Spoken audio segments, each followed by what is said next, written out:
नमस्कार जय जगन्नाथ आपण मैंने देखुं ओडिशार कविता चैनल कवितार महोदधि आपण मानक स्वागत करुच्ची मु पंडित पद्मलोचन दास कटकरू। बंधु जदि वर्तमान सुधा आपण आम चैनल को सब्सक्राइब करना ताले सब्सक्राइब करनियंतु एवं बेल आइकन को क्लिक करी आम सह जोड़ी हो जातु। जदि आपण भी भल कविता लिखुंट एवं आपण कविता को आम चैनल रे शेयर करी सारा दुनिया को सुनाइबा पई कि चाहूचंती ताहले आम सहित जोगाजोग करंतु। जदि आपण कविता भल लगे भल मूल्यर भल मानर होता है ताहले आम निश्चित भाव में आपण कविता को ये चैनल रे अपलोड करूँ एवं सारा दुनिया शुणव। तो बंधु कवितार महोदधि रे आपण अनेक गुड़िए कवि को भेटी सारे। आज आसतु आउ जड़े नुआ तरुण युव कवि को भेटिबा। ये होचंती गंजाम जिलार कवि संतोष कुमार पट्टनायक जी जड़े मेकानिकल इंजीनियर भाव में काम करुचंती गुजरात रे।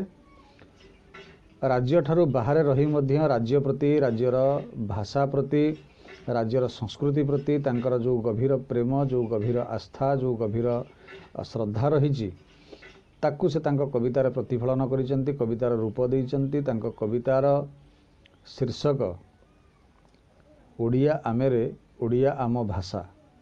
आसंतु सुनिबा गंजामर कवि संतोष कुमार पट्टनायक को।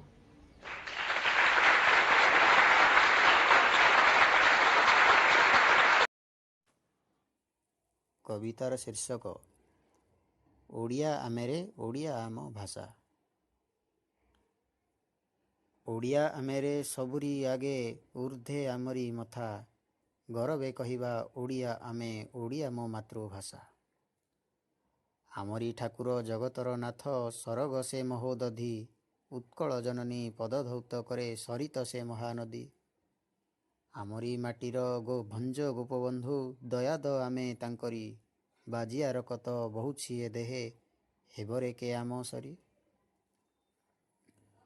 चंडाशोक एठी धर्माशोक होई नुआइछि तार मथा जगत जानिछि तुमे भी जानिछ एई इतिहास कथा।